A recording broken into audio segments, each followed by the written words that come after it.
덥죠? 9월이 시작됐는데도 아직 여전히 덥습니다. 그러나 이 무더위 가운데서도 우리 주님께서 한여름 동안 함께 하시고 여러분의 삶을 지켜주시고 보호해 주셔서 이 자리에 나오신 줄로 믿습니다. 그래서 이 자리에 나와서 우리 하나님을 예배할 때 하나님의 크신 위로와 은총과 회복케 하시는 은혜가 모든 성도의 심령 가운데 충만히 임하시기를 주님의 이름으로 축복합니다.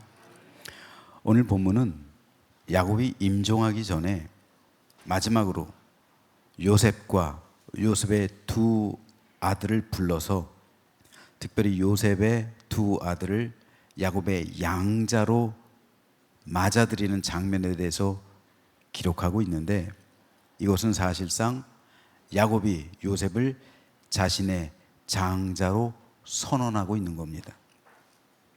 여러분, 야곱의 장자가 누굽니까?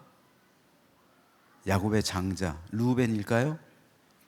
아닙니다. 야곱의 장자는 요셉이에요. 그래서 장자였던 요셉에게 상속되는 두 배의 몫을 남기고 있는 거예요. 원래 이스라엘에서 장자에겐 두 배를 줬어요. 우리나라 조선시대 얼마 전까지만 해도 사실 장자한테 다 줬잖아요. 제사 드린다고 해서. 근데 이스라엘은 두 배를 줬어요. 장자에게는 두 몫을 줬어요. 야곱이 장자인 요셉에게 두 배의 몫을 주게 되었는데, 그것은 크게 두 가지입니다. 첫째는 언약의 상속권, 둘째는 자신이 가지고 있었던 땅입니다. 성경에서 야곱이 공적으로 가지고 있었던 땅은 세겜에 있는 가나안의 세겜에 있던 땅이에요. 야곱은 그 땅을 장자인 요셉에게 상속하고 있는 거예요. 약 400년 후에 이스라엘 백성이 출애굽하죠. 그때 요셉이 임종하면서 내 해골을 가지고 나가라고 유언을 남기죠. 그 유언에 따라 요셉의 유골을 가지고 출애굽해요, 이스라엘 백성들이. 그리고 광야 40년 동안 그 유골을 가지고 다니는 거예요. 40년 동안. 그리고 드디어 가나안 땅에 들어가게 됐을 때 요셉을 장사 지내요. 근데 그 장소가 바로 세겜이에요. 성지 순례 다녀오신 분들은 세겜에 있는 그리심산에 올라가서 세겜 땅을 내려다 보셨을 겁니다. 지금은 나블라스라고 하는데 아직까지 그곳에 요셉의 무덤이 남아 있어요. 왜냐하면 야곱이 요셉에게 그 세겜 땅을 주었기 때문에 요셉은 그 세겜 땅에 묻힌 거예요. 그리고 그 세겜 땅은 요셉의 장자였던 므낫세에게 상속된 거예요. 그래서 세겜은 므낫세 반지파의 땅이 된 겁니다. 자, 이것이 야곱이 요셉에게 주었던 두 가지 권리 중에 하나고요. 하지만 이것보다 훨씬 더 중요한 상속은 야곱이 두 배의 기업을 장자인 요셉에게 주었다는 사실이에요. 그래서 오늘 본문 5절에서 야곱은 이렇게 말합니다. 내가 애굽으로 와서 내게 이르기 전에 애굽에서 내가 낳은 두 아들 에브라임과 므낫세는 내 것이라. 루벤과 시므온처럼 내 것이 될 것이요. 야곱은 요셉이 낳은 에브라임과 므낫세를 루벤과 시므온처럼 자신의 아들이다 라고 선언하는 거예요. 이 말은 이제부터 에브라임과 므낫세는 네 아들이 아니라 내 아들이라는 거예요. 즉 야곱은 지금 에브라임과 므낫세를 아들로, 양자로 입양하고 있는 거예요. 즉 에브라임과 므낫세는 이제 더 이상 요셉의 아들이 아니에요. 야곱의 아들이 양자예요. 야곱의 양자가 되었어요. 왜 그렇습니까? 요셉에게 두 배의 몫을 주기 위해서예요. 야곱의 아들은 모두 12명이죠. 루벤 장자부터요. 이제 장남부터요. 장자라고 하기보다는 장남부터 루벤, 시므온, 레위, 유다, 단, 납달리, 갓, 아셀, 이사갈, 스불론, 요셉, 베냐민 12명이에요. 자, 그렇다면 제가 여러분께 묻겠습니다. 이스라엘 지파는 몇 개일까요? 몇 개 지파예요, 이스라엘은? 우린 흔히 12개라고 생각하기가 쉬워요. 하지만 실상은 그렇지 않아요. 한번 보시죠. 루벤 지파, 시몬 지파, 레위 지파, 유다 지파, 단 지파, 납달리 지파, 갓 지파, 아셀 지파, 이사갈 지파, 스불론 지파. 근데 성경에는 요셉 지파라는 말이 2번밖에 기록되어 있지 않아요. 요셉 지파라는 말은 거의 사용되지 않아요. 왜요? 요셉은 두 몫을 받았어요. 그래서 에브라임 지파, 므낫세 지파가 된 거예요. 이게 에브라임과 므낫세가 야곱의 아들이 됐잖아요. 그러니까 에브라임 지파와 므낫세 지파가 된 거예요. 그리고 베냐민 지파에서 총 13지파입니다.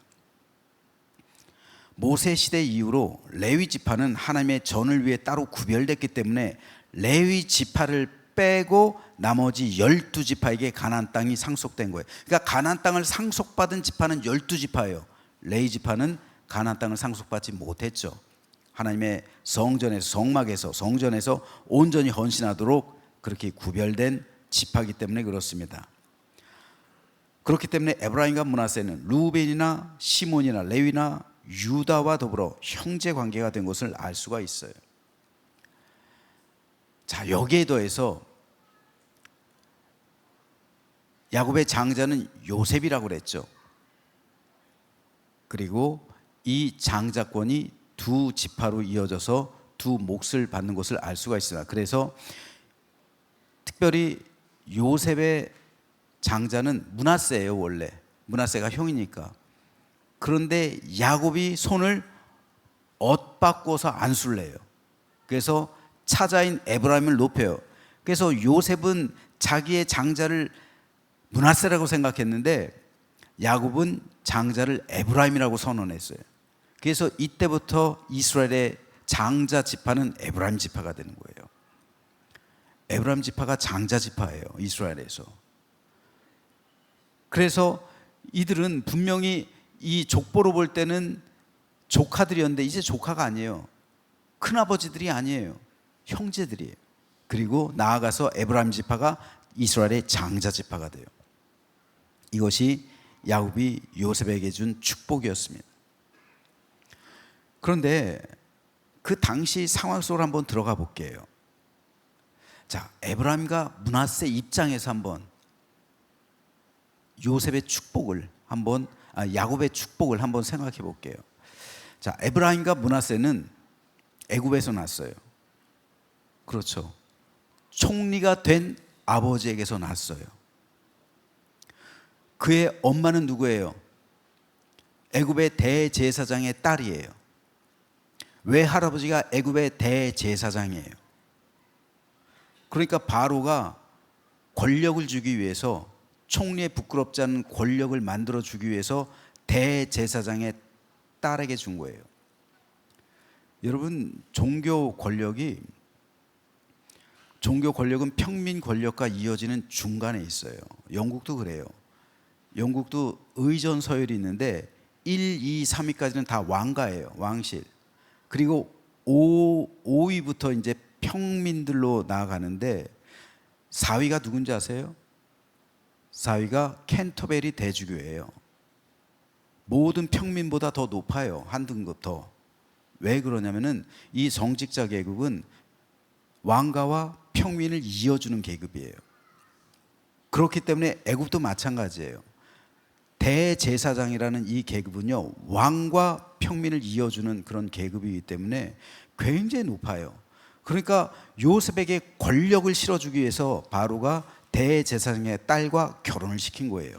그래서 요셉에게 얕잡아 보지 못하도록 총리로서의 사명 잘 감당할 수 있게 그 권력을 지워 준 겁니다, 요셉에게.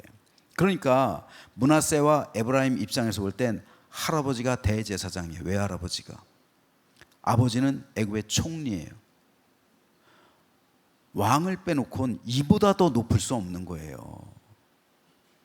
자, 그렇다면 모든 부와 권력, 권세, 명예 다 가지고 있어요. 그 아들이에요. 금수저 중에서도 금수저, 소위 말하는 다이아몬드 수저예요.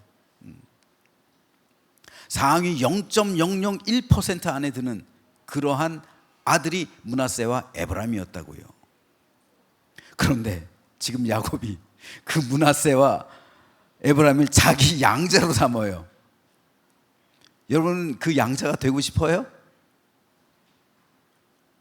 내가 므낫세와랑 에브라임 입장이라면 난 야곱의 아들이 양아들이 되고 싶지 않을 것 같아요.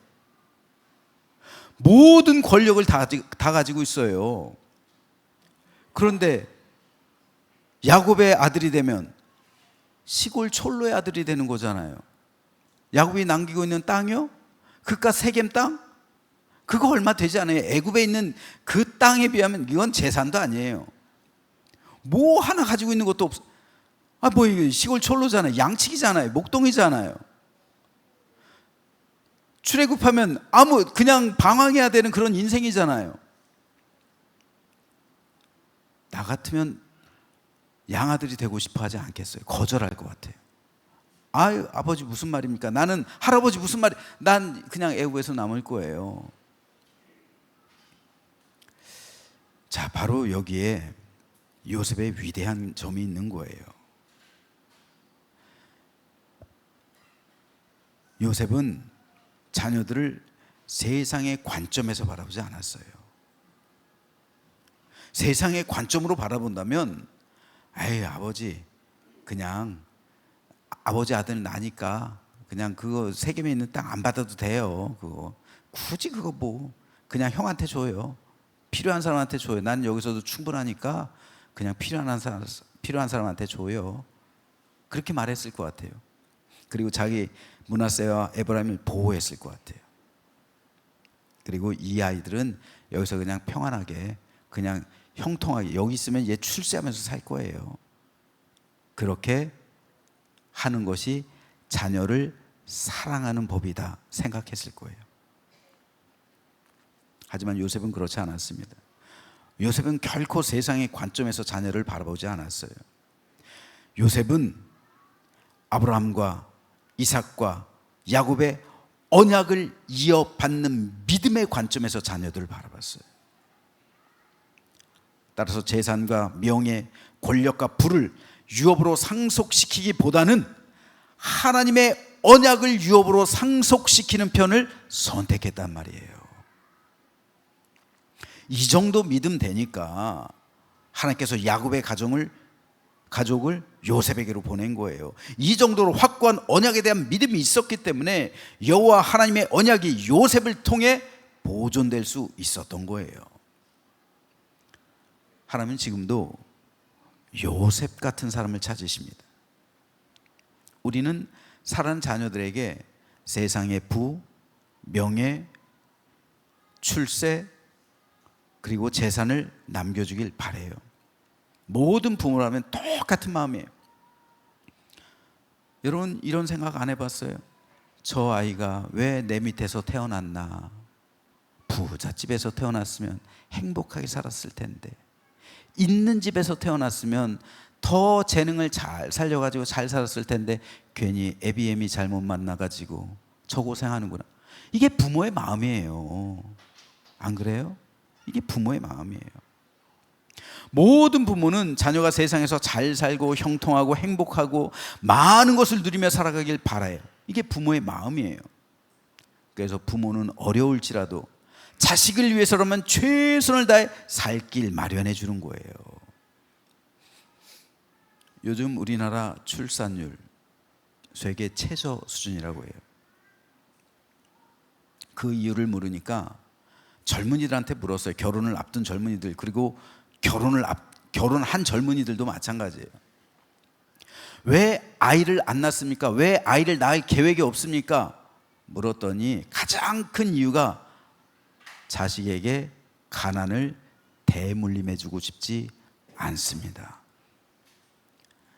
이 자식 이렇게 태어나 봐야 집도 없고 가진 것도 없고 흙수저로 사는데, 흙수저로 태어나서 내가 흙수저였는데 더 이상 그런 경험 하게 하고 싶지 않습니다. 그 이유가 제일 커요. 아직 부모가 되지 않았는데도 부모의 마음을 가지고 있는 거예요. 저는 오히려 청년들이 이렇게 생각하고 있다는 사실에 희망을 봐요. 왜 희망을 봅니까? 청년들이 이 정도의 마음을 가지고 있다면, 만약 그들이 자식을 낳으면 자녀를 위해 우리 부모님들처럼 최선을 다해 교육하고 양육할 것이 분명하기 때문입니다. 이 정도의 마음이 있는 청년들이라면 자녀를 낳으면 일단 낳으면 최선을 다해서 키울 거예요. 나는 어렵게 살아간다 할지라도 자식을 위해서 내 모든 것을 기꺼이 줄 수 있는 것, 이게 바로 우리나라 부모님들의 마음이에요. 하나님께서는 이 마음을 품고 있는 우리 민족에게 복을 주셨습니다. 실로 우리나라는 전쟁통에서도 교육을 주지 않았어요. 자녀를 대학에 보내기 위해서 전 재산이나 다름없는 소를 팔아 교육시킨 민족이 우리나라입니다. 그래서 여기까지 왔어요. 저는 이런 부모의 마음이 한국 사회를 지탱시켜주는 가장 큰 축복이라고 생각합니다. 그런데 성도는요, 특별히 부모가 된 성도는 이보다 더 한 단계 고상하고 높은 차원의 축복을 바라봐야 합니다. 그것을 보여주고 있는 인물이 바로 오늘 본문에서의 요셉이에요. 특별히 우리는 요셉의 믿음을 배워야 합니다. 요셉은 자녀에게 세상에서의 부와 재산과 명예와 권력을 물려주기보다는 하나님의 언약을 물려주길 바랬던 거예요. 결국 요셉의 선택이 옳았습니다. 요셉에게는 므낫세와 에브라임 두 아들만 태어난 게 아니에요. 야곱은 므낫세와 에브라임을 제외하고 나머지 자식들은 요셉 너의 자식이 될 것이다 라고 말하는 거예요. 즉 요셉에게는 다른 아들들도 있었다는 거예요. 그런데 성경에는 나머지 요셉의 자식들의 이름이 기록되어 있지 않아요. 왜 그럴까요? 외할아버지가 태양신을 섬기는 대제사장이에요. 이교 사제란 말이에요. 엄마의 영향을 받았단 말입니다. 엄마가 태양신을 섬기는 대제사장의 딸이에요. 따라서 에브라임과 므낫세를 제외한 요셉의 나머지 아들들은 모두 애굽에 동화되었음을 간접적으로 알 수 있는 대목이에요. 성경에는 루벤의 아들들의 모든 이름이 기록되어 있어요. 심지어 일찍 죽은 유다의 아들들의 이름들도 다 기록되어 있어요. 하지만 요셉의 아들들의 이름은 기록되어 있지 않아요. 왜 그럴까요? 그들은 출애굽하지 않았단 말이에요. 므낫세와 에브라임을 제외하고는 출애굽하지 않았단 말입니다. 그냥 애굽에 남아 있었다는 거예요. 애굽에 동화됐다는 겁니다. 그래서 그들의 이름은 성경에 기록되지 않는 거예요. 오직 에브라임과 므낫세 그리고 그의 자손들의 이름만 기록되고 있는 겁니다. 이것은 우리가 어떻게 우리의 자녀에게 무엇을 물려줘야 할 것인가에 대해서 확실하게 보여주는 단적인 예가 됩니다. 요셉의 모든 것을 물려받고 태양신을 섬기는 대제사장 외할아버지, 그의 모든 권력과 부, 재산과 명예를 물려받은 나머지 아들들은 당대는 잘 살았을 수 있어요. 당대는. 하지만 그들의 이름은 잊혀져요. 그들의 이름이 생명체에 기록되지 않았단 말이에요. 하지만 에브라임과 므낫세의 이름은 4,000년이 지난 지금도 성경에 기록되고 있고 생명체에 기록되고 있는 거예요. 저는 저 여러분 모두가 세상에서의 성공보다 우선해서 하나님의 자녀가 되는 언약과 축복 그리고 신실한 믿음을 우리 자녀들에게 남겨주게 되기를 주님의 이름으로 축복합니다. 이것이 부모가 자녀에게 남겨줄 수 있는 가장 큰 유산이에요. 지금 야곱과 요셉은 이것을 자녀들에게 남겨주고 있는 겁니다.